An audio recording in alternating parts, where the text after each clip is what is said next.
بسم الله الرحمن الرحيم القارعة ما القارعة وما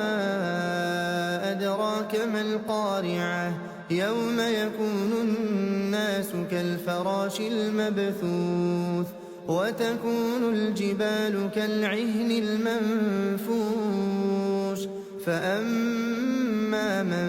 ثقلت موازينه فهو في عيشة راضية وأما من خفت موازينه فأمه هاوية وما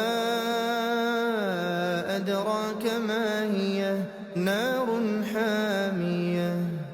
بسم الله الرحمن الرحيم ألهاكم التكاثر حتى زرتم المقابر كلا سوف تعلمون ثم كلا سوف تعلمون كلا لو تعلمون علم اليقين لترون الجحيم ثم لترونها عين اليقين ثم لتسألن يومئذ عن النعيم